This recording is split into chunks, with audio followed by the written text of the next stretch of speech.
Good morning, fathers of daughters. This is FMB Martin. Welcome to Grow Dad YouTube channel. I welcome all fathers, regardless of your ethnic group, background, and or culture. To all my Spanish speakers, bienvenido en aquí. Gracias. All right, fathers, we are back for another live stream. Today, fathers, we're going to be talking about parents when the criminal justice system fails children. Now, fathers, the reason why I want to talk about when the criminal justice system fails children is because I am a former state of Colorado juvenile probation officer. I worked in the criminal justice system for 20 years. And in my 20-year career working in the criminal justice system, saw a lot of bad stuff. Saw a lot of bad things happen to kids. Saw a lot of jacked up things happen to kids and families in the criminal justice system. I was a probation officer with the 1st Judicial District, Jefferson County, Colorado State Juvenile Probation Department. So in my role as a probation officer, I supervised children 10 to 18 years of age. It was an amazing experience. Learned a lot working with children within the criminal justice system. I was an advocate for kids. My role was broad. Had a lot of different kids from all socioeconomic backgrounds. Jefferson County, Colorado has a pretty good median income. They have $1 million homes, depending on where you go in Jefferson County. Evergreen, Conifer, Bailey. They're $1 million homes there. So economically, Jefferson County is pretty well off within the state of Colorado. Now, when we talk about the criminal justice system and how it fails children, I have 4 videos, parents, that I'm going to share with you today. And we're going to be looking at and discussing how exactly the criminal justice system fails kids, right?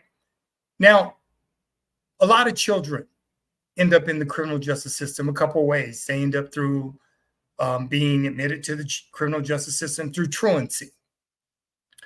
A lot of kids end up in criminal justice system through family court. And most juveniles will come through the juvenile court. Now, truancy petitions that are filed against kids or kids that don't attend school via their parents. So that's how some kids end up in the criminal justice system. Some of these kids have behavioral issues. There's a disconnect between them and their parents a lot of times. There's been a breakdown in the family dynamic within the family. And chances are, if the father's not in the home, a lot of these little girls, for instance, that I supervised, they end up running away from home. And the reason they end up running away from home is because they're disconnected from their parents. And I'm going to say 90 to 95% of the young women that I supervised while I was a probation officer, they were runaway little girls. They self-inflicted themselves with drugs and alcohol. A lot of them have been victims of rape. A lot of these little girls had just been victims, period. Child molestations, just being taken advantage of and being failed by so many adults. So those were a lot of the kids that I supervised when I was a probation officer in Jefferson County, Colorado. And let me tell you, I saw a lot of jacked up stuff. I spent a lot of time in family court, spent a lot of time in juvenile court. And I got a lot of kids ended up on probation through family court because their parents may be going through a divorce or were divorced and they were fighting over the children. So since kids don't get to pick their parents, a lot of times what happens with these children is they get screwed. They get screwed by the criminal justice system. They get screwed by the courts. And a lot of times the courts don't make the best decisions regarding what's in the best interest of these kids. Saw it all the time when I was a state juvenile probation officer. So with that being said, what I want to do today, fathers, is I want to give you a realization. I want to give you some videos that you can actually look at and you could see the disconnect of what happens when fathers are not a part of their children's lives. See, the whole thing when we talk about fathers, right, being in their children's lives, we have to be their fathers, because if we are not, our baby girls and our baby boys can end up in a situation where we allow the state to come into our lives. And when you allow the state and the government to come into your lives, families, what I can promise you is this: It's a big mistake. It's huge when you trust the government to take care of your children, to have a say in your children's lives, to raise your children.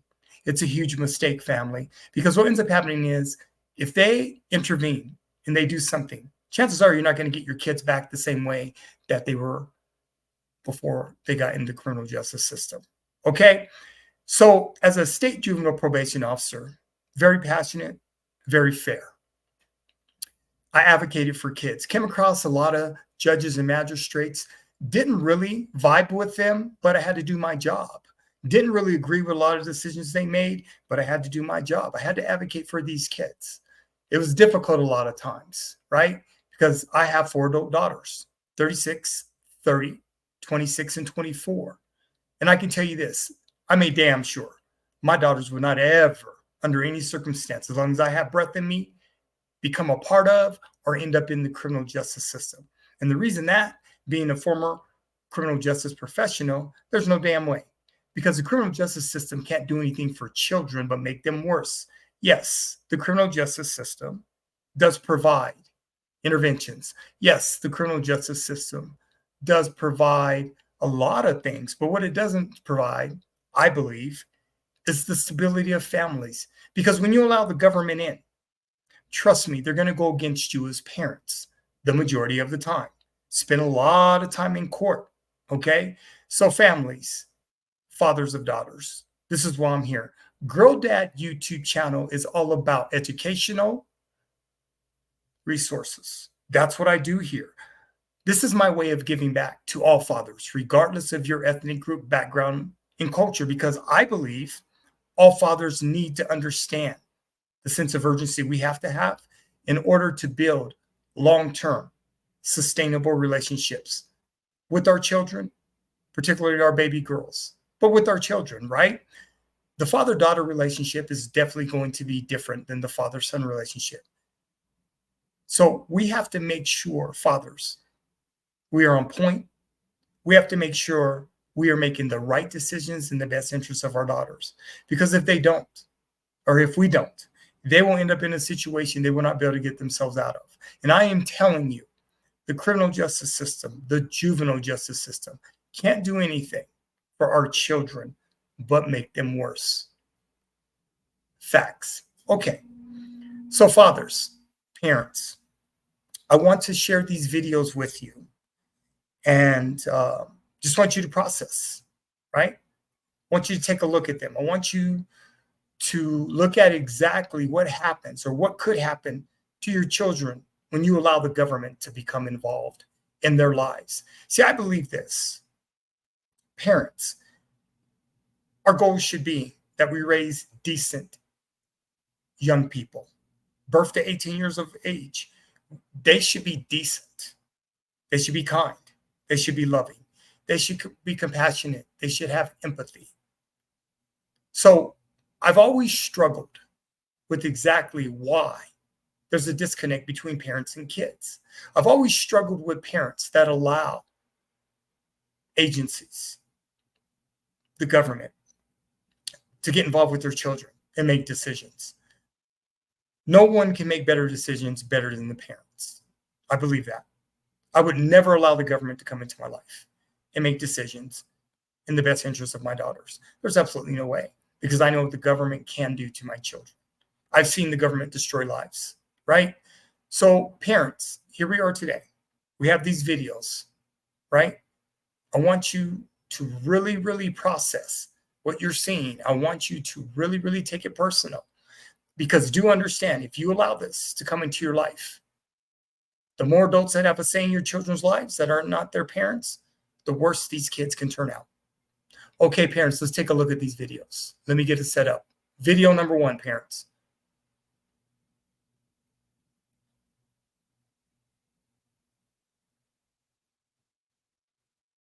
So when I was 16, I was kidnapped in the middle of the night and taken from Connecticut to Utah. Spring Ridge markets themselves as healing teenage girls and mending broken families. I begged my parents not to leave me there.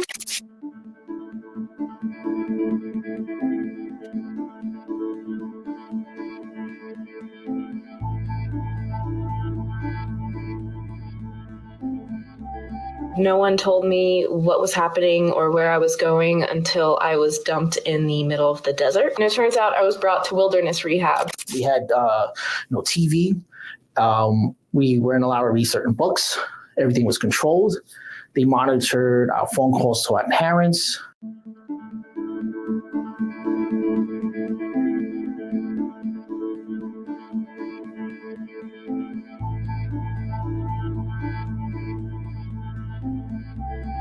Freedom Village USA provides a place of second chances. And when I got admitted there, I was open to the idea. Their prescription was through Jesus Christ that we were going to fix ourselves. You have to do these chores.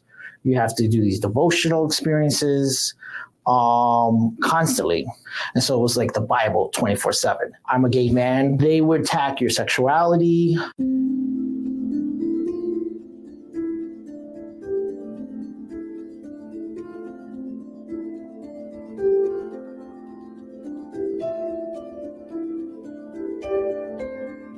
In the US, minors don't have medical autonomy, which means that your parent or legal guardian can give consent for you. And since my mom had full custody, they literally only needed her signature to snatch me up in the middle of the night and fly me across the country. To control the kids, they would just have other kids policing each other, and then they'll write them up. And then from there, you're sentenced in some sense to this punishment where you're isolated, where you're secluded from the rest of the population oftentimes. And then you have to do this activity where you pick up wood in upstate New York from one parking lot to the other, or it's a circle.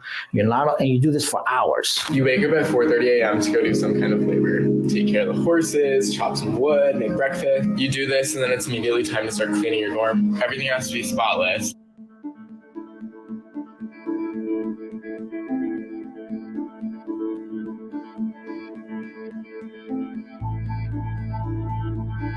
There was some staff members that was very clear that there were red flags going up. I remember the director smacking a person and excuse my language, but he smacked the shit out of him. And it was another time we saw he threw somebody in the air. Do we beat you? No. Don't kid yourself. I'd like to a couple times. Freedom Village is in the news with 4 right now cases of sexual assault. Kids get tackled and juiced up with the stuff that knocks you out for days. I had to move houses because I lived with the girl that I had a relationship with. So they moved me into another house called Cottonwood. And this is where I would be sexually, emotionally, and physically abused for the next year. People will come and check to make sure that you're sleeping in your room every 10 minutes. We found out after we graduated from this place and left that it wasn't even regulated. The state of New York had no idea what they were providing these kids. I mean, the sadness of all this is that a lot of these programs are still open, and particularly with the religious programs that subscribe to a fundamentalist Christian perspective, they are notorious of really attacking kids with this sort of conversion therapy sort of like approach with things.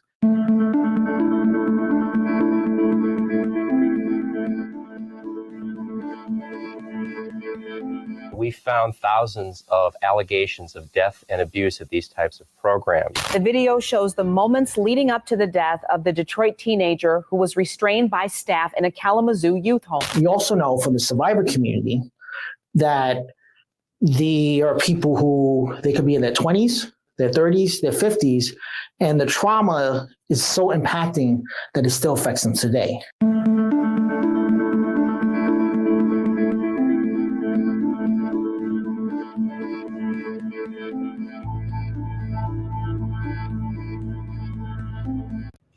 I was strangled, slapped across the face, watched in the shower by male staff. As we saw the problem, we really saw that one of the main solutions is legislation. So, for example, there was no trainings for how do you report abuse, right? I was 13 years old when I went to Turnabout Ranch. I feel like it's very important for me to speak on this because I kept my mouth shut for so long. It's the survivor community that's really been trying to bring the this into the conversation so that we can all look at this issue and really see how can we ensure the safety and that everyone is doing the right thing for their kids. And this is not a business for money, but this is about really child welfare.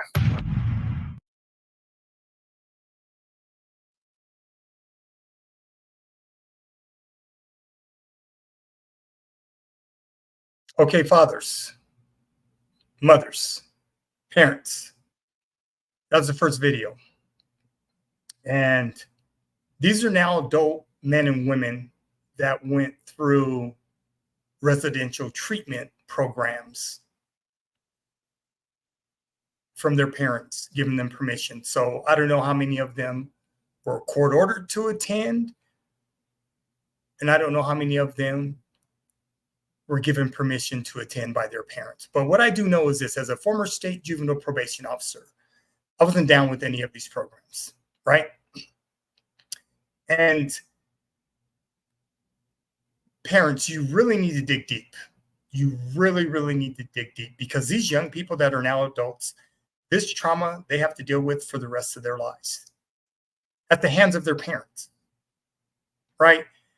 Now, I'm sure I'm probably going to receive some comments. You don't know what you're talking about. Criminal justice system helps kids. Come on, Ephraim. This is what I will say as a state juvenile probation officer. You don't get to dismiss my experience of working as a criminal justice professional for 20 years. I'm not going to let that fly.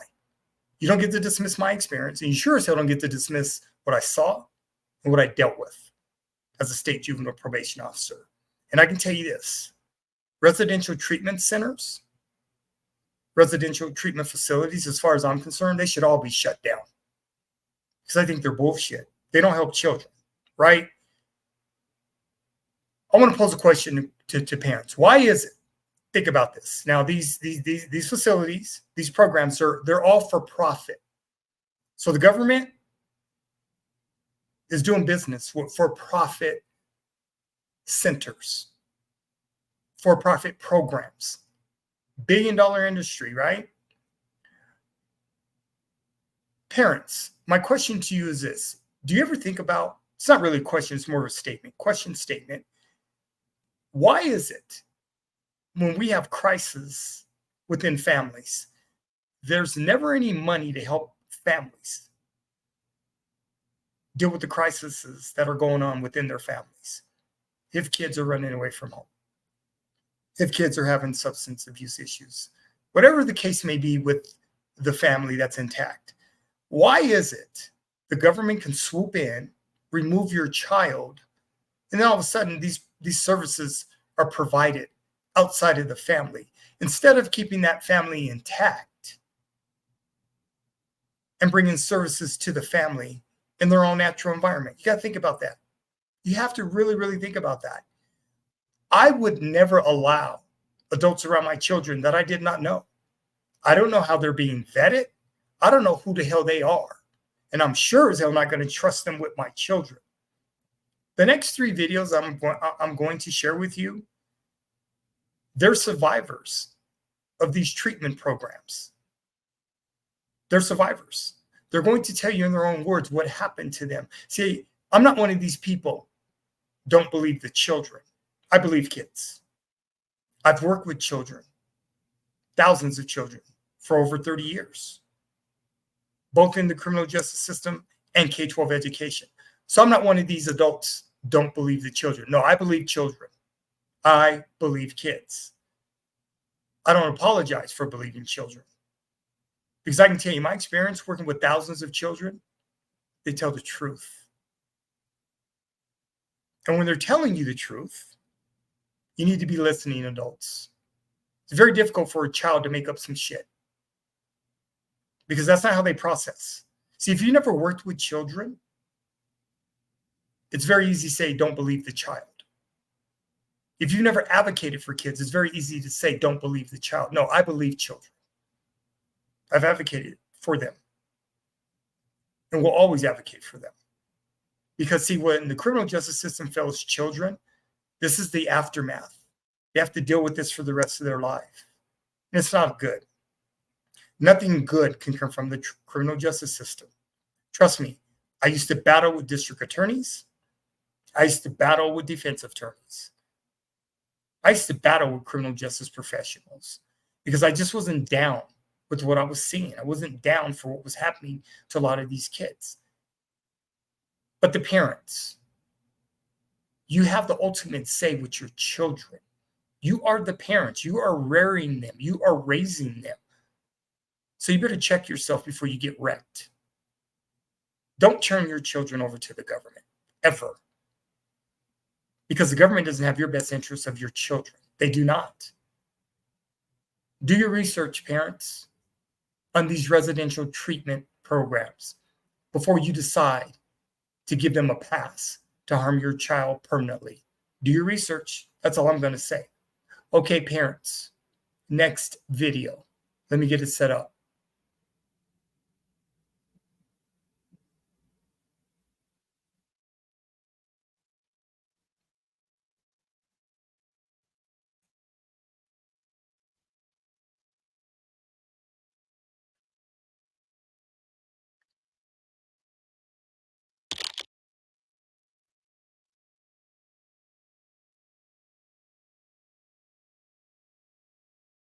Okay, parents, this is video number 2.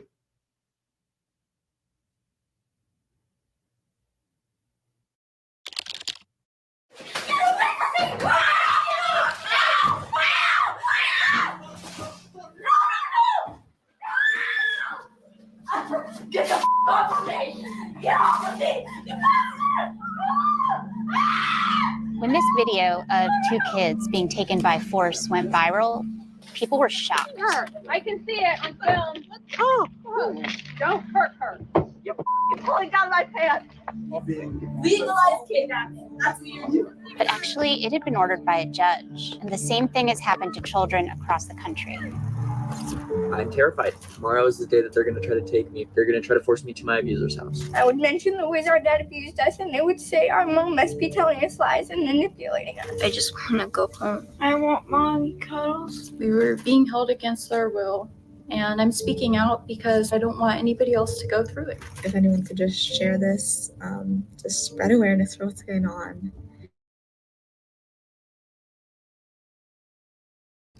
There's people outside and they're going to try and get us, so anyone who can, please come. Everybody, please. Okay. Okay, we're really scared. We have people that is Not going. But do you know where you're supposed to go? Do you know where? A reunification camp? Yeah. I was trying to process why these 2 adults were cornering my friends. I wasn't really thinking in this moment. I kind of just walked up and gave them a big hug. Maya and Sebastian were 15 and 11. Their parents had divorced, and they were refusing to see their mother.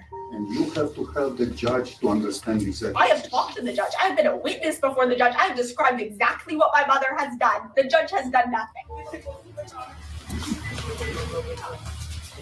Away from me! I put myself between the transporters and Maya and Sebastian. I really thought I could stop them from being taken.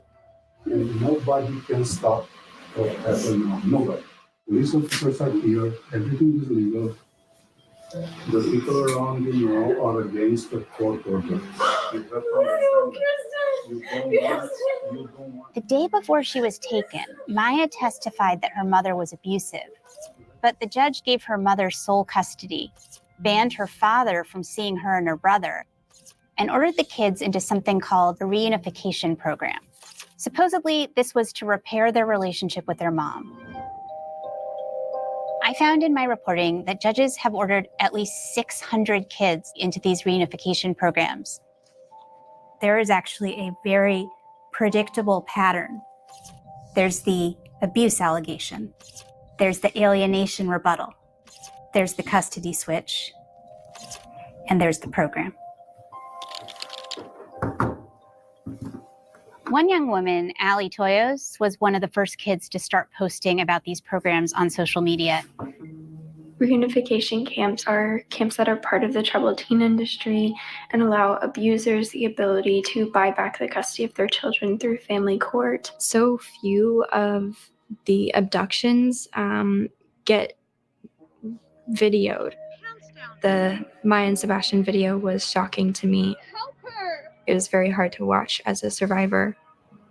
I really was taken back to when my sister and I were transported. Maya and Sebastian were abducted from Santa Cruz, California, and taken to Lynn Steinberg. Lynn Steinberg is a licensed therapist who runs a forced reunification camp to make money off of forcing kids back into the custody of their abusers. What was put out on the internet was that I had somehow kidnapped these children and I was child trafficking them, and that they had just disappeared off the face of the earth.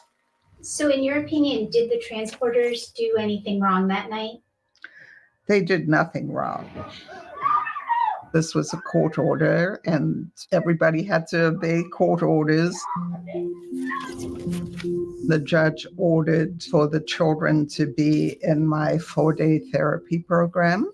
The children rejected their mother because they were brainwashed into rejecting their mother.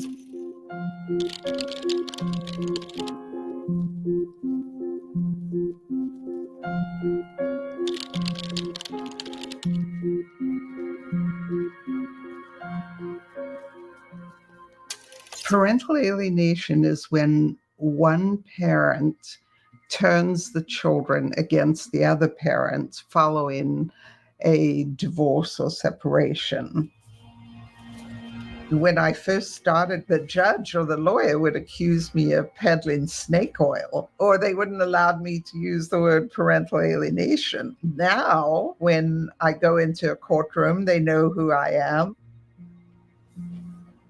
I get the most severe cases. They always come to my program with false allegations of abuse. The children do. They're pretty, I hate to say laughable.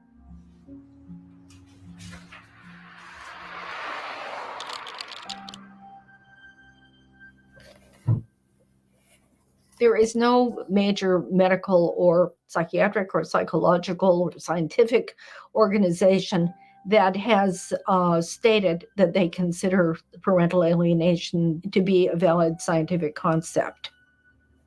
Very often, when there have been allegations of parental alienation, the child is sent to a treatment program which is essentially an experimental treatment, is not a proven effective or safe treatment. These venues are, as I understand it, usually a place in a rented apartment or a hotel or motel. We were taken to a hotel called the Come On Inn. I was 16 when I was taken to Family Bridges. The next 3 days really consisted of just watching YouTube videos.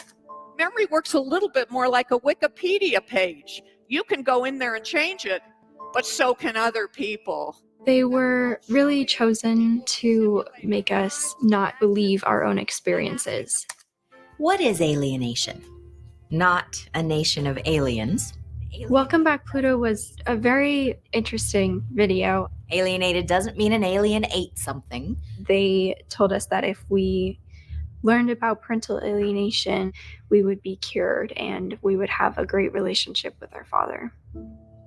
According to practitioners of the parental alienation treatments, if you don't have substantiated evidence, for example, a Child Protective Services investigation, the child's disclosure of abuse is not in and of itself considered to be evidence that there was abuse.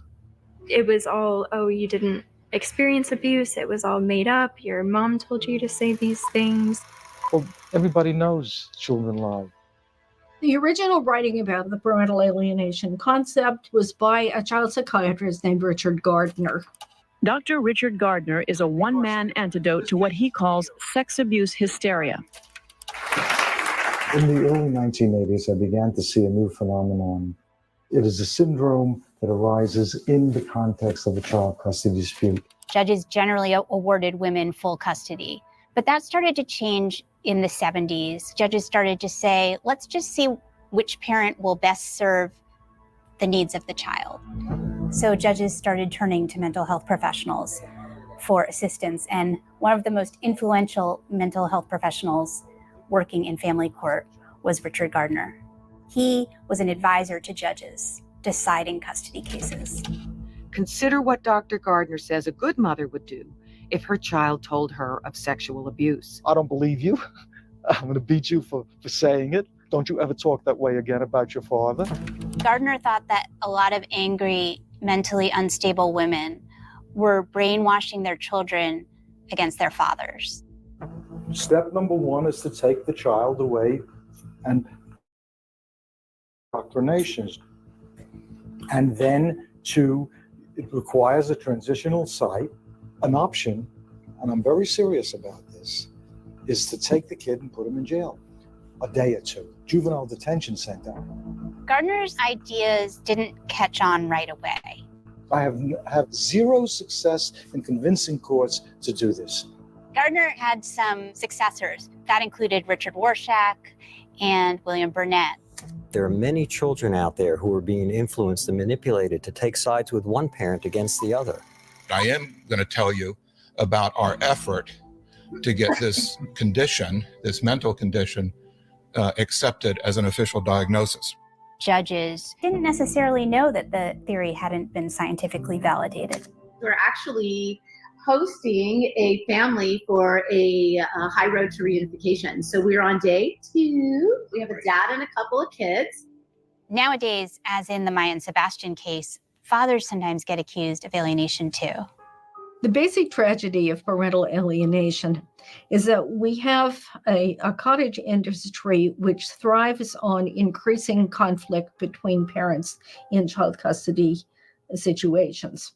If you include transport costs, some parents spend more than $70,000 on the 4-day program. I'm not convinced that judges understand what they're ordering. We have children who are being given into the custody of parents who have been abusive in the past and are likely to be abusive again. How could you say no to that? That's true. That's cute. In 2016, this was all new at that time. Nobody had even heard of these programs. Do you think that summer of 2016, maybe? I said, like, what happens if I don't go? My mom told me that they would come take me by force. I was 14. The original ruling was the children stay with me because Michael's drinking was out of control. He had to blow into a breathalyzer prior to visitation so that I could be guaranteed the children's safety while he was there. When my dad was trying to get us back, I told Judge Ostrowski that I was afraid to go back there. I'd get screamed and yelled at. I locked in my room, locked outside, hit, pushed, thrown things at. Okay. Eventually, my dad resorted to self-harm. He would slam his head into the table or beat himself up when he was screaming at me. Judge Ostrowski eventually decided that we were going to do this parent reunification therapy with my dad and that my mom had alienated us.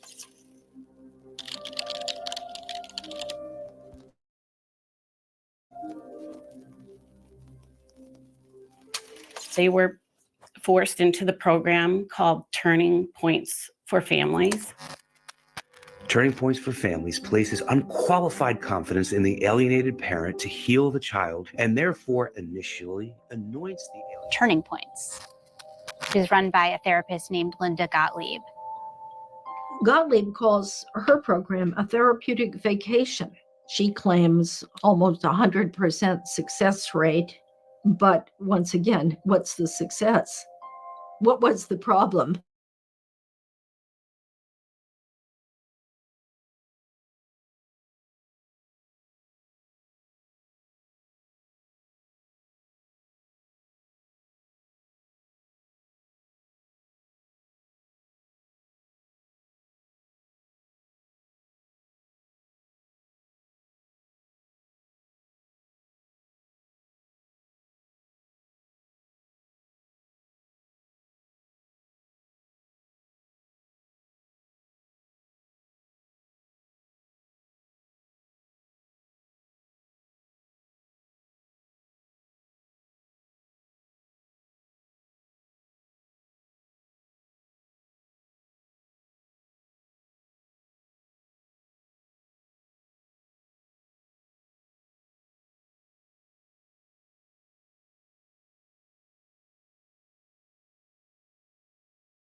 Okay, parents, I apologize. Had an internet issue, got disconnected. So let me get the video back to where it was. I apologize. Give me a second here. And I'll get this going again. Technology, y'all. Technology. Let me get this going. I apologize.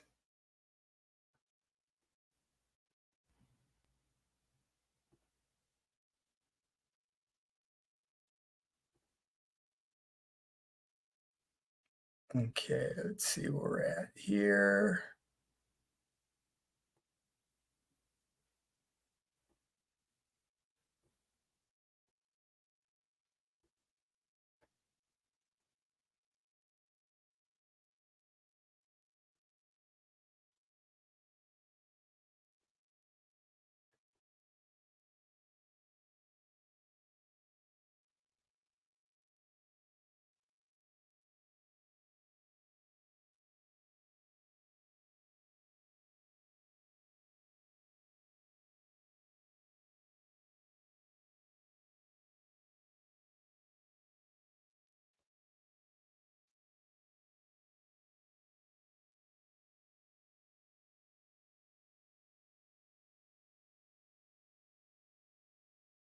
Okay, let me see.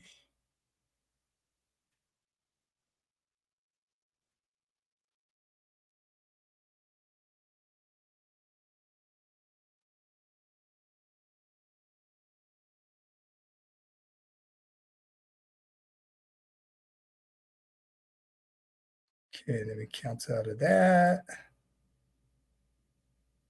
see. I apologize, parents.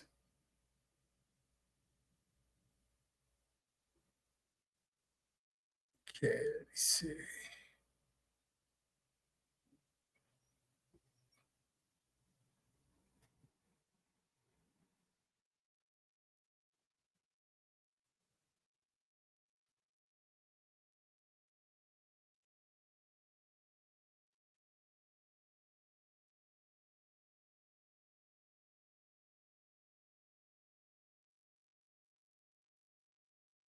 Okay, parents, here we go.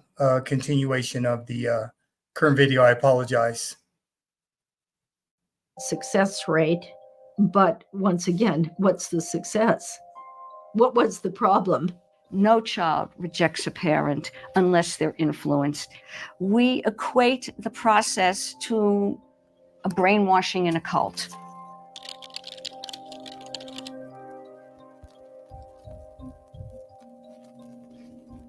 Some mothers whose kids had been taken from them and sent to turning points shared recordings of their phone calls. The daughter is under your spell. What you did is criminal. But I'm giving you an opportunity to change that with meaningful letters. Parents write the letters because they think that that way they're going to get to be able to see their kids again. And unfortunately, that's often not the case. You can free your daughter from believing her father abused her, and as long as she doesn't recover, I will not recommend lifting the no contact period. Linda, I think I'm demonstrating that I'm trying. This is my third draft of this letter.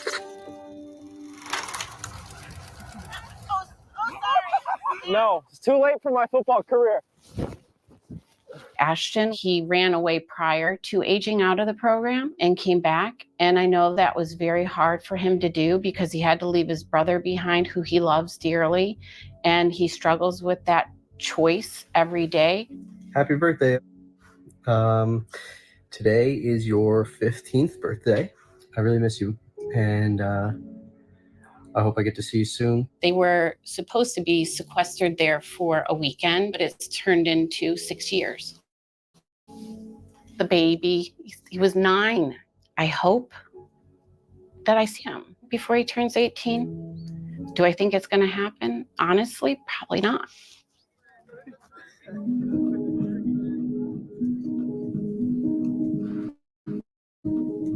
It's still hard to believe that she's gone. It just doesn't seem fair to Maya and Sebastian that for the rest of their lives they're gonna have to live with the memory of what they've gone through.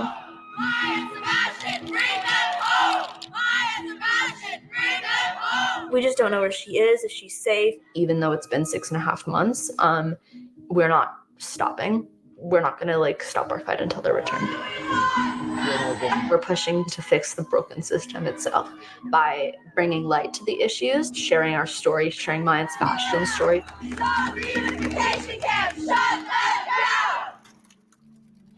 We published an article mentioning the children in the viral video, and a few days later, Maya reached out to me. I haven't been able to talk to my friends or my grandparents or my step siblings or my dad or my stepmom or any of those people who are actually supportive family in 7 months now. So are you concerned that this could go on until you're both 18? Yeah, I'm pretty much expecting it will. Later that night, they ran away from their mom's house. We finally got away, so just update, and we're doing okay now that we got away. We can't tell you where we are, but for obvious we're safe and we're okay. These camps need to be shut down to prevent further trauma to kids, and I think one way we could do that is through legislation.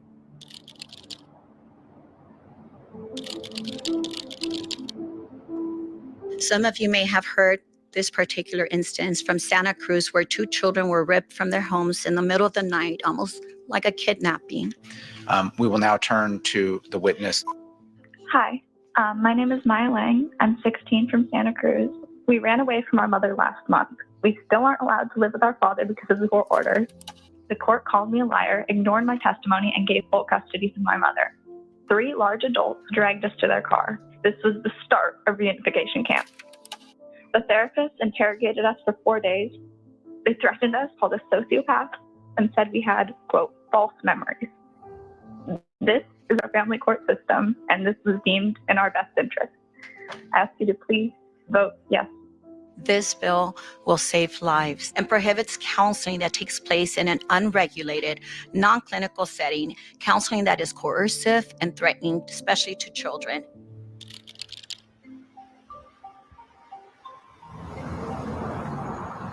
I think it's now been nearly 8 months since we've been able to see our dad. Can you tell me about what your lives have been like over the past few weeks when you've been in hiding? There's nowhere that really feels entirely safe because our mom's still out there and she still has custody of us. If they do try to take you, what will you do? I'm not getting taken again. And if I do, I'll run and run and run again. This is not a path that is healthy for any kid. To force kids into a relationship with any parent, whether they're abusive or not, is still very traumatic. I have severe emotional trauma that I'm going to have to live with probably for the rest of my life. I can't see a therapist because it just creates a panic for me. Once I'm free to go about my life, I want to be the person who can help protect other children and make this not a reality.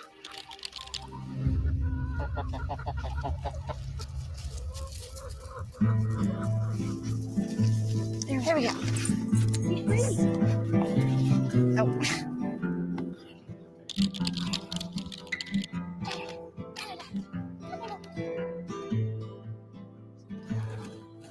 Hey.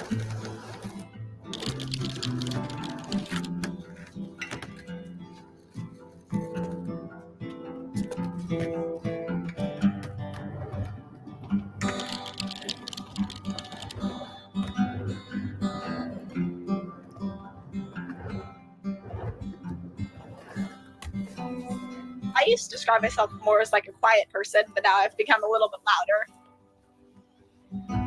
My friends have already been talking to lawmakers and trying to create this as a national movement, and I want to keep doing that work. I have some really, really amazing news. PK's Law, which is a law here in California that will keep kids safe from what happened to me and my brother, just passed the state Senate. I stand here today with my brother, my friends Kirsten and Claire, who spoke for me when we could not, Governor Gavin Newsom. Please sign PK's Law and protect me, my brother, and so many other children like us in California. Thank you. 572, no 0. Bill passes.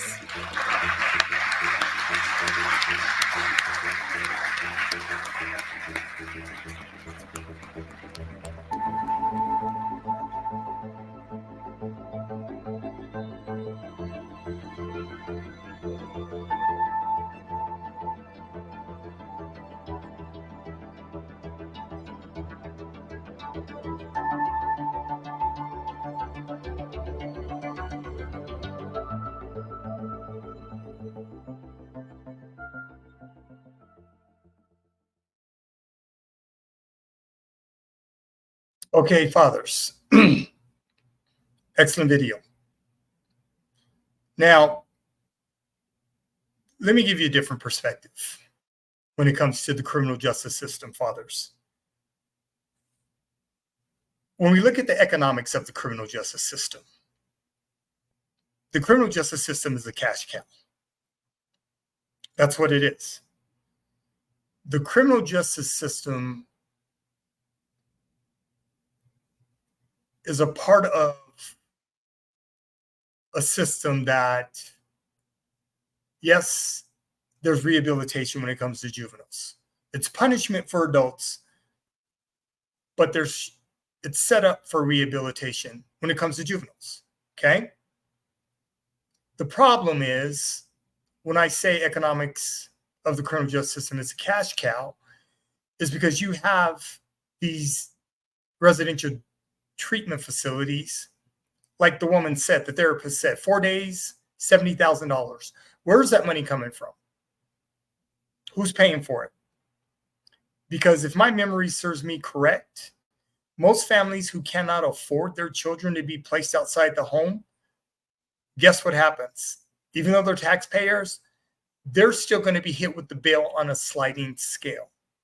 So if your kid is removed from your house and they're placed in a residential treatment center and it's ordered by the court, you're still paying for it, parents, on a sliding scale. That's what's going to happen. My suggestion to any parent, if you're getting divorced, my suggestion to you, the mothers and the fathers, get along in the best interest of your children. What I don't understand is this. I don't understand how parents would allow their personal bullshit from family court end up in juvenile court. I don't understand that. I never understood it. As a professional working in the criminal justice system, I saw it time and time again. I just do not understand how, if you were once married, you would allow strangers into your life to make decisions in the best interest of your kids. You would allow the government to make decisions in the best interest of your children. Parents, you know your children better than anyone. If you are not getting along as husband and wife and you decide to get divorced, I'm telling you to get along. I'm telling you to do what's in the best interest of your children.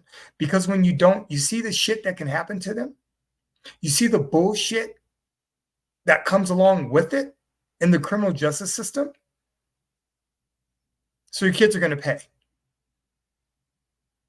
They're going to pay because they don't get to pick their parents. So I'm not about to sit up here and side with either the father or the mother. What I'm saying is, parents, you don't allow it to come to this. Because when you do, you no longer have a say. And it's interesting to me when kids get turned over to the government, how these strangers get to dictate to parents what's wrong with their kids. Think about it, parents. Think about it. Okay. Parents, let's take a look at this next video that I'm going to set up here. And yes, parents, I'm bothered. I'm really, really bothered. You have to understand, I was a state juvenile probation officer. So I saw this crap more than not. And it's absolutely horrible that parents won't work out their differences, but will allow the criminal justice system to come into their lives and make decisions on the best interests of their children. I don't get it. I really don't get it, because these kids pay.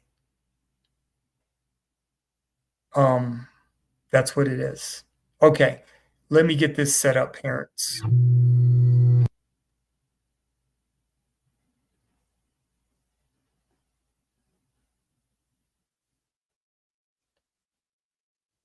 Okay, parents, this is the third video.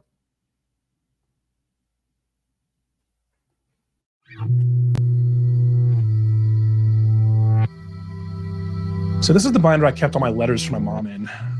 My dearest Teddy, you hate me. You never thought you could hate me more than you did yesterday. You're about to enter a school that will help you. I am crying as I write this. I am scared that you will never forgive me or understand that I am saving your life. XO, I love you, Mom. Yes, that was my mom and I at first time she came to visit me. And PC1, Parent-Child Seminar 1. This is when she came to do a workshop with you? Yeah, this is the first time she came to visit me. You look happy. Oh, it was very forced. This was a letter my mom wrote me on March 9th, 2006. You are not the same hoodlum we sent off to school. You are becoming a young man, and the young man I always dreamed you would be. I am so proud of how hard you have worked to achieve this. It's frustrating because I know she didn't know the truth, and that she was kind of falling for this act that I was putting on that I knew I had to put on. Growing up, Theo Charles says he struggled with anxiety, depression, and suicidal thoughts. By high school, he was basically a runaway, crashing on friends' couches, using drugs, and harming himself. That's when his parents intervened. There was this knock at the door, and I remember I was kind of like looked at my mom because I was wondering, who that might be. And it was these two really big people.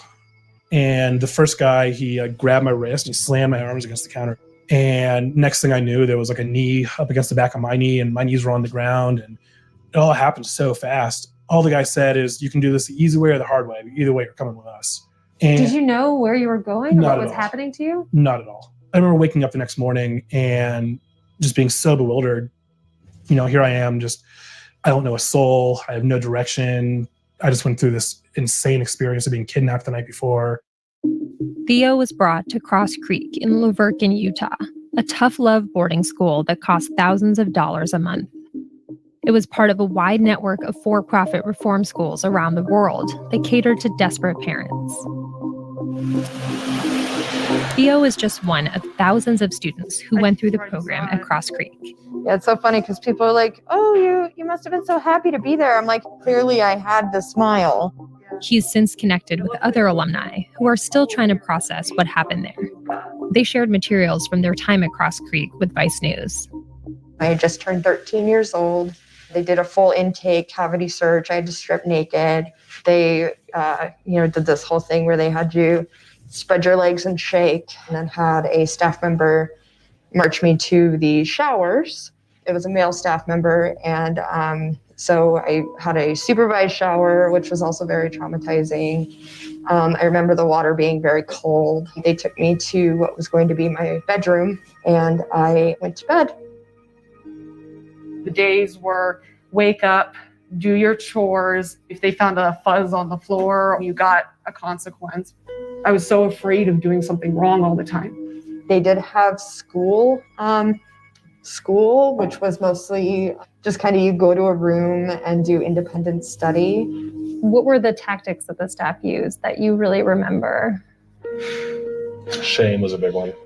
We had seminars. So every month we had a seminar we had to go through, which was 3 days of intense, grueling Mind fuckery. Therapy. And by therapy, I mean there is nothing in there that is evidence-based. They did rape reenactments on the girls that had been sexually abused before the program, and they would have a male staff come in and reenact the rape on the victim. And while that was happening, we were instructed to yell things at her like whore, slut. The whole program is based off of a break you down to build you back up mentality. So literally to destroy you so that they could meld you into what they were needing you to be. Anytime they broke a rule, big or small, former students say they were punished, forced to be silent, or put in isolation, sometimes for months. You're in a cement room with nothing. Technically, you were supposed to sit the entire time and be quiet. But of course, after a while, you start mentally breaking. So I would do things like sing. I would be restrained for that, or try to like move around in my cell, get restrained for that. They also made sure to come in every single day and tell me that my parents cared so little about me that they knew how bad I was, and they're choosing not to come pick me up. And that I had to live with knowing that I was forgotten, that nobody cared about me. It effectively breaks you. You lose your sanity. You lose hope. That's the big one. You lose hope. And once that's gone, there's nothing. Cross Creek closed in 2012. The campus has since been sold and turned into a motel. Vice News spoke with more than a dozen former students whose stories echo what Sarah, Mary, and Theo describe, as do the accounts of numerous alumni who have posted their experiences online. Some former staffers we talked to support their allegations. Ian Demers was there at the same time as Theo. I guess I really wanted to believe that they were doing more good than harm. But when I left, I felt that they were doing more harm than good. How did you find this job? This was back when you would still pick up a job from the paper. Sunday Classified was searching through. It was listed as a youth detention center that was looking for counselors. What appealed to you about the job? There wasn't a whole lot of work. I think it was paying somewhere between $8 and $11 an hour. At that time, it would have been more money than I had ever made. And did you have any experience with children, with education? Like absolutely none. I had no idea what I was getting into when I started that job. Not a bit of it. And what it became was far worse than what I thought it would have been. What did you see? Kids would be locked up by themselves for days without even being able to talk to anyone except their counselor, and behind a closed door, and then they're not allowed to talk about anything that happens in there. Did you feel like you had to go along with it? I thought they must be licensed, right? They must have authority on some, like the state must come in and see this and deem this to be appropriate. Who am I, a 25-year-old who hasn't made his way, doesn't have a high school diploma, who got a GED? Who am I to tell anybody how they should be running anything?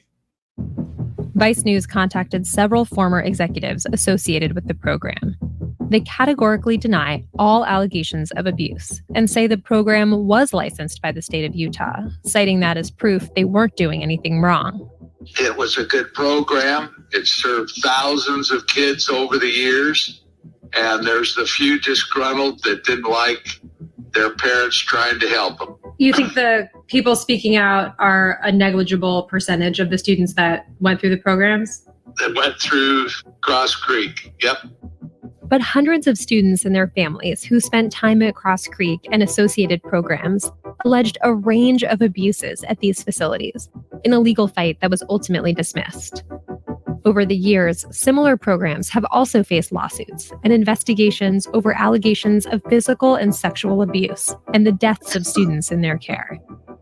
But the industry keeps going, particularly in Utah, where reform schools are still operating and bringing in hundreds of millions of dollars every year. My name is Carly, and I'm a survivor. The demand for change inside these programs has gone viral. Survivors are now organizing as a movement called Breaking Code Silence, which got national attention when Paris Hilton went public with her experience at a Utah facility. I was not allowed to speak to or look at my peers. The staff verbally abused me, calling me vulgar names. It should never be said to a child. The pressure is working. Utah State Senator Mike McKell co-sponsored legislation he sees as a first step towards reform. It'll force more inspections and transparency about treatment methods. It's the state's first attempt to set new regulations for these programs in 15 years. So it's a much bigger industry than I ever realized. There's at least 100 facilities in the state of Utah. It creates 5,600 jobs. And we have more than 1,000 kids that'll cycle through these programs every single year. We have more programs than almost any other state in the nation. Do you think the size of the industry has anything to do with how little it's been regulated, how much money it's been bringing in? I certainly think that helps. I think our oversight has been lacking. Given, the stories that you've heard and some of what these, at this point, hundreds if not thousands of students have said who have gone through these programs, why not just shut this industry down? I think that's a fair question. That's something that I wrestle with. And as I look at the industry, I ask myself, is there value to the industry? And to be completely honest with you, I'm not sure. I know there are kids that are helped in the state of Utah, but I know we've hurt a lot of kids as well. You have children. Would you send your children to one of these programs? No.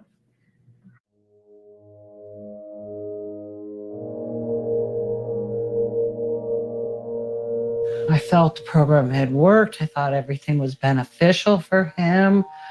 I thought he had grown, I had grown, we had grown together, and kumbaya. I knew this family who had gone through it, and they had said it was a good program for one and all, meaning the family as well. I wanted to get him somewhere for his own good and for his safety. And that's all I saw it as. What was your impression of what would happen there? Well, I knew they'd be tough, but I thought it all made sense, and it would be, what I was looking for and how I could get the help for my son who wouldn't take it voluntarily. I want to point out to the fact that we were never alone. I would be on the phone with the therapist first, and then you would come in the room, and then we would have on speakerphone our conversation. I was not allowed to tell anyone where he was. I know our mail was intercepted and read ahead of time. They told you at the time, we'll read your mail? We're going to read your mail that you send to him. We'll see, make sure it's appropriate. I knew that the letters he sent to me, they would be reading as well ahead of time before they posted it. At any point, were there any alarm bells or red flags for you about what was going on there? They said to me, your child's going to manipulate you, whatever they can do, so that you'll take them out of this environment. And it just seemed very logical. I think when I came home, I was so under the influence of the program that I wasn't sure if what I had gone through was abusive or not. By the time you graduate, they do such a good job of warping your view on everything that at that point you're going along with this narrative of, it was what I needed. How do you feel about Cross Creek now?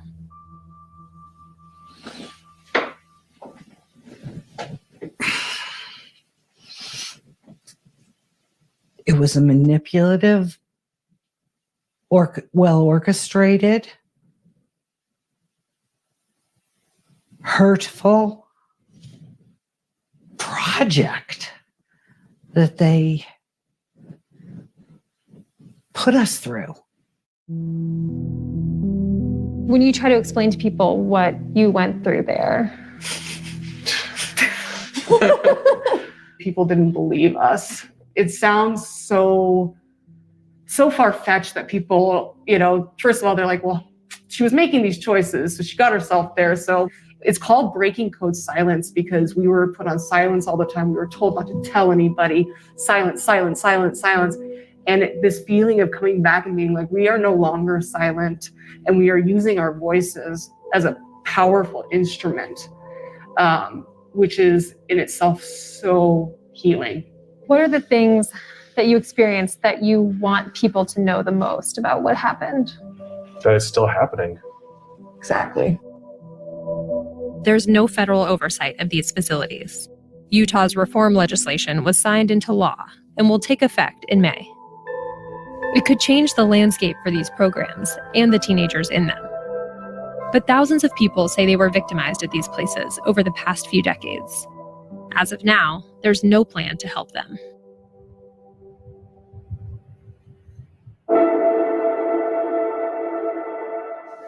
What was going on with Theo that led you to ultimately pursue Cross Creek? In a lot of respects, Teddy was a virtual runaway.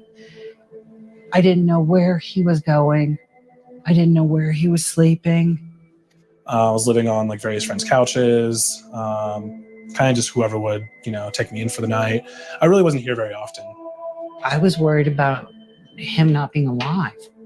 I was worried about his life because he was suicidal. I didn't know where he was, who he was with. I didn't know anything. We offered him therapy. He wouldn't go. I needed to keep him safe. What was he like when he left the program? You were real quiet and real, you didn't run out and go see. You just weren't you. You weren't real social. There was this thing called the life contract, which basically was an agreement that you put out on paper that you were going to behave by a set of guidelines instructed by the program, and you had to graduate from the life contract to really claim your life back. I was very quiet when I came home. I just wanted to fly under the radar and not ever have to go back to that place. Did you blame her? I didn't know what to think. I think I was confused at the world. I was brainwashed when I came out. I think that when I was kind of grappling with figuring out who I was and grappling with accepting the fact that I was abused, I was definitely pissed. I was pissed at the fact that you were so unopen to listening to me being like, hey, something happened. For the longest time, I had a lot of emotion. I had a lot of anger. I had a lot of sorrow. I had a lot of trauma, and I didn't know what to do with it. I was 17 years old, and I certainly projected some of it towards you because at the time I wasn't emotionally mature enough to realize that you had been preyed upon as well.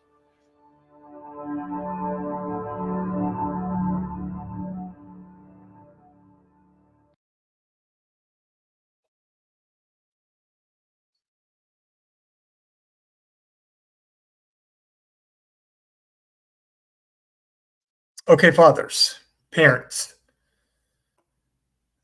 That was video number 3. And a couple of things.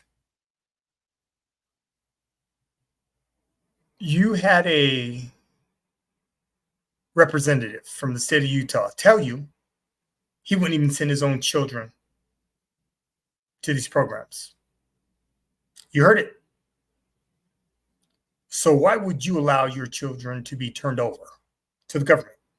You had a representative tell you from the state of Utah he would not send his children there.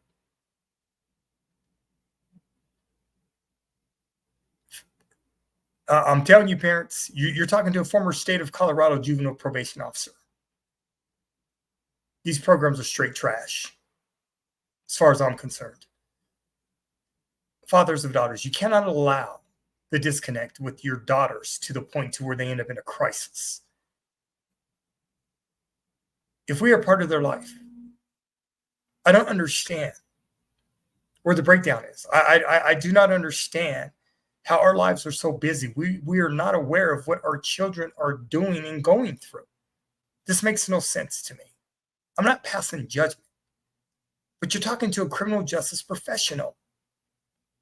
And I am telling you, the criminal justice system doesn't have an answer for you at all. And many of these parents, when they send their kids, if their kids survive this and become adult children, you better be hopeful that your kids even talk to you again. You better be hopeful that they even ever talk to you again because of what you did to them and what they end up experiencing. It makes no sense to me. None of it. You heard workers. I mean, these facilities, they hire people, a GED, a high school diploma, no experience working with children. This is what you're turning your kids over to, parents? You better do your research. I'm telling you, you better do your damn research. Okay? If your kids are struggling, birth to 10, catch it before they become teenagers. Get the interventions that they need as baby boys and baby girls. Kids just don't wake up as teenagers and decide they're going to do some shit. I've never met kids that do that. These are problems that are long-standing within the family unit. Parents, you better handle your business. Because if you let the government in, it's on you. Okay. Last video, parents. Let me get it set up.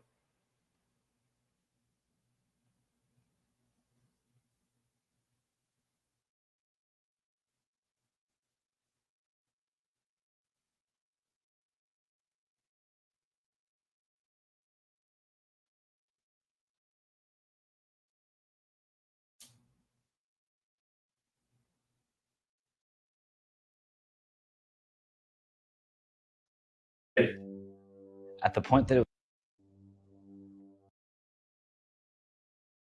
Okay, parents, this is the last video. And then we're going to finish up with this live stream. Thank you for your attendance today. Appreciate you all. Ready? At the point that it was getting to, I wasn't surprised that something bad happened. This is a $23 billion industry. They sent her home in a box. If she was that sick, why didn't I know? After my face was paralyzed, and I was just like so confused, like, why are they doing this to me?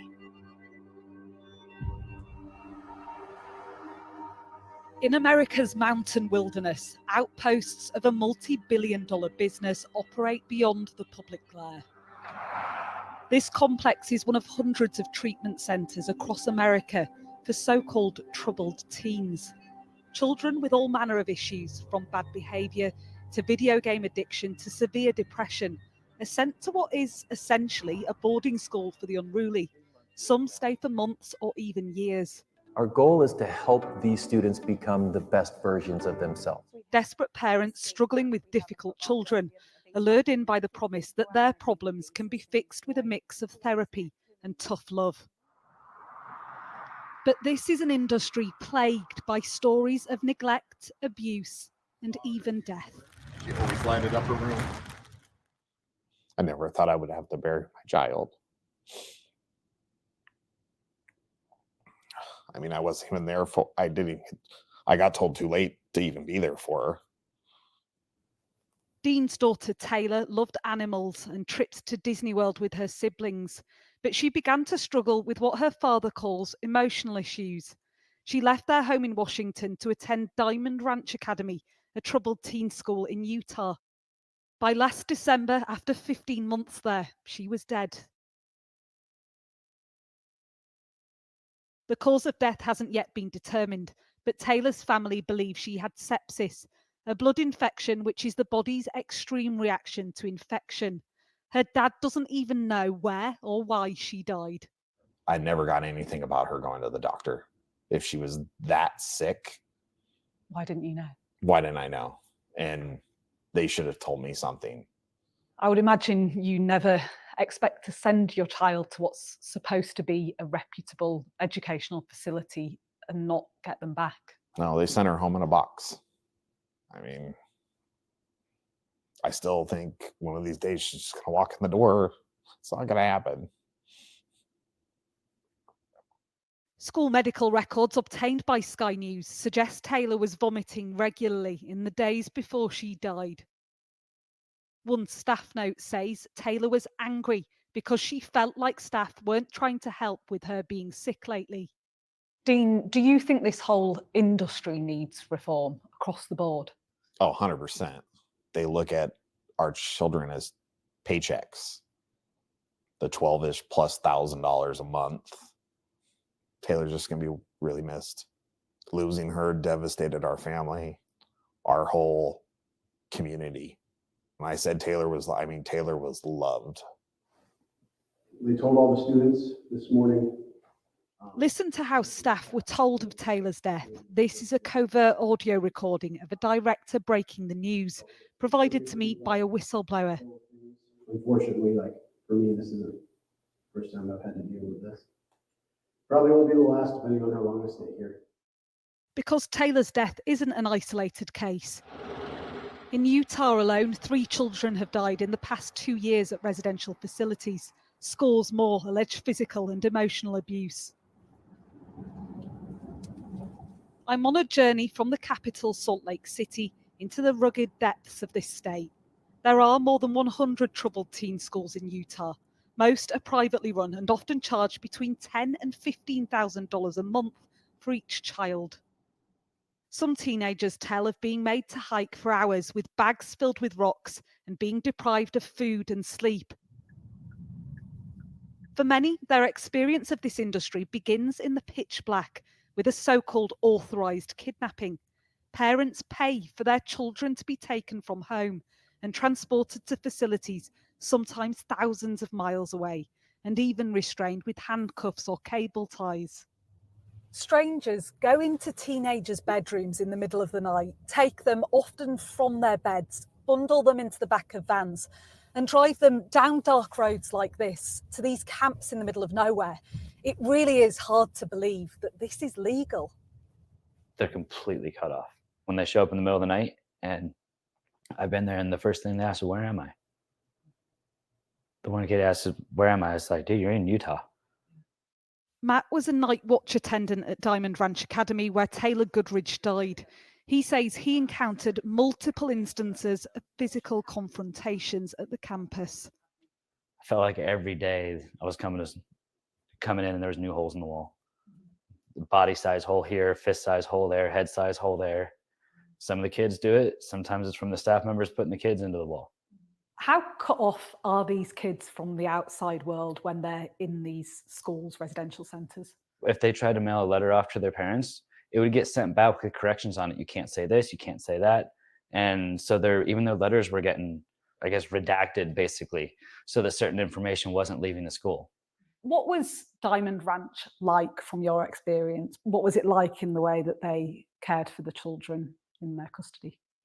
At the point that it was getting to, I wasn't surprised that something bad happened. I just was getting a feeling. I was getting more and more uncomfortable, even on the boys' campus, with them not being taken care of. I was overworking myself. I was working 6-7 days a week because I honestly didn't trust anybody else with my group of kids. So this is you at Diamond Ranch? Yeah. Shay Renner was sent to Diamond Ranch for several months in 2015 because of behavioural problems.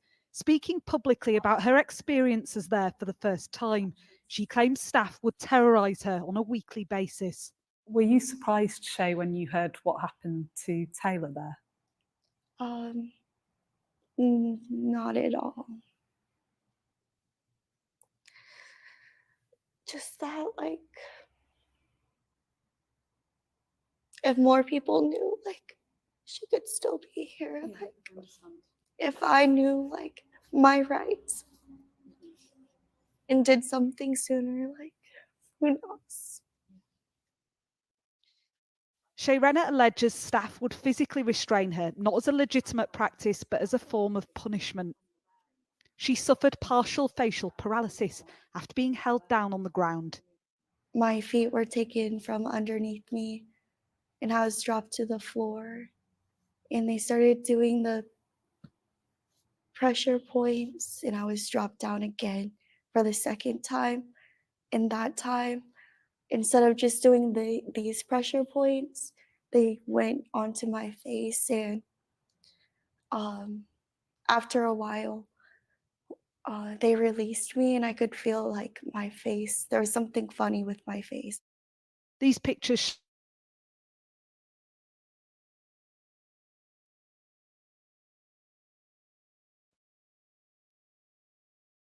A lot of things felt hopeless and helpless.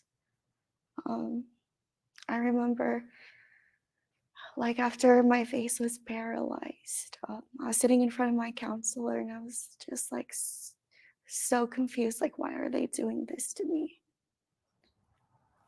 Hi there. We're from Sky News, UK television station. Nobody at Diamond Ranch would speak officially about these allegations, but as we were filming, Riley Diaz, a director, emerges from the building. Are children safe coming here? Can you answer that though? That's the most basic to Diamond Ranch. Have you gone onto our website? Yeah, I've seen your videos, but it conflicts with what we're being told.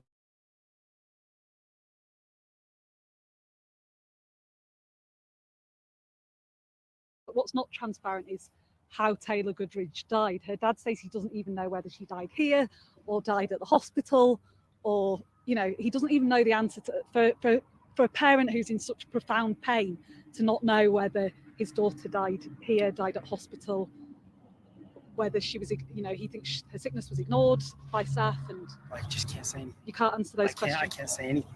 I can't say anything. In a statement, a spokesperson for Diamond Ranch Academy says, "We're unable to reply to specific allegations relating to specific students due to the operation of various federal and state laws. Diamond Ranch Academy is contesting the allegations in the appropriate venues and will present evidence in court as opposed to the media."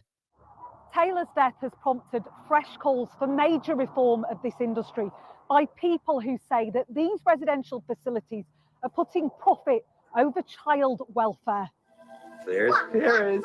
Here we are at Paris's school. Leading the charge is Paris Hilton. She spent time in 3 troubled teen facilities.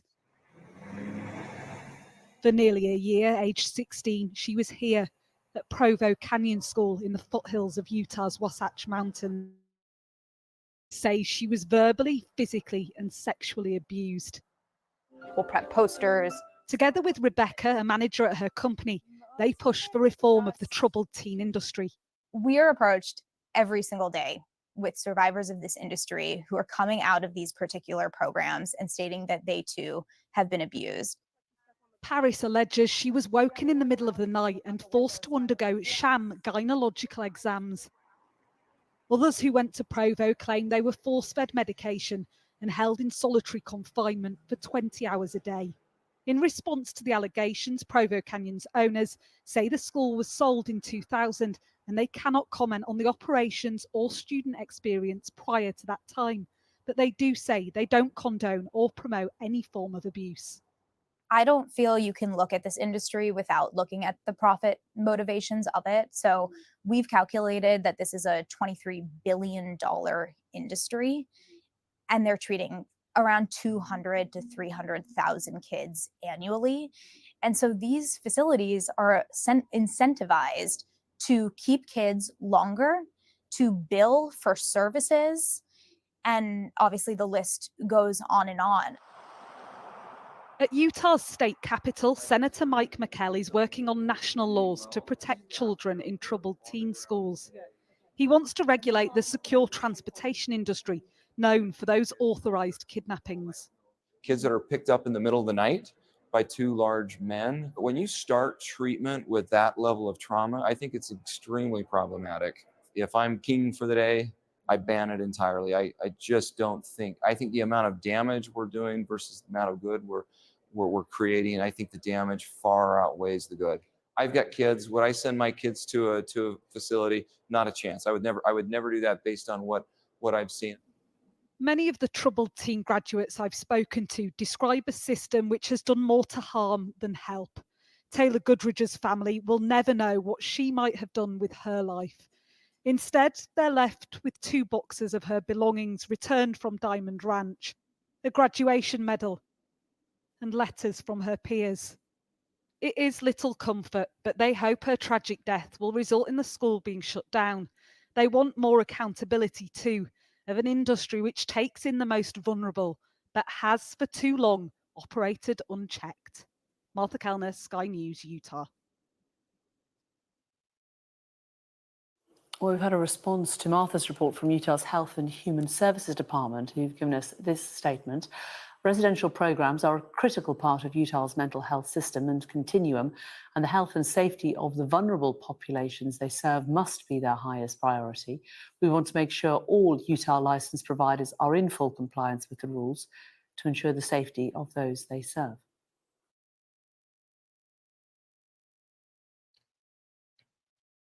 Okay, parents. When the criminal justice system fails children,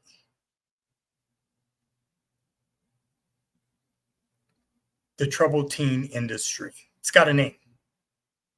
The troubled teen industry. That's the name. It's a cash cow. $23 billion. It's a cash cow. Parents, we could do a lot better ourselves than turning them over to the government. Okay, fathers of daughters, thank you for participating today. Another live stream. A live stream once a week. Grow that YouTube channel is grateful, and we're thankful for the participation of all fathers, regardless of your ethnic group, background, and or culture. All fathers are welcome.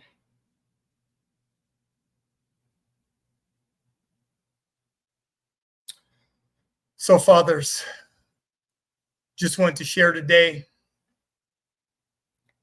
and hopefully I was able to provide some information that could help you make a better informed decision regarding our children. This is serious because these kids will have trauma for the rest of their lives if you turn them over to the criminal justice system. There's no ifs, ands, buts about it. I worked it for 20 years. I know. I was on the receiving end of these kids. I had to advocate for a lot of these children, and nothing good can come out of it. Not only is that my personal experience, that's my professional experience. Nothing good can come out of it, parents. Okay, I will be doing another live stream. I believe I'm doing another live stream tomorrow. I'm going to do back-to-back live stream. So fathers, thank you. Appreciate you. Keep your heads up. Kiss them babies. Love them babies. And mi amigos, hasta la próxima semana. Adios. I appreciate you all. Till next week. I'm out. Peace.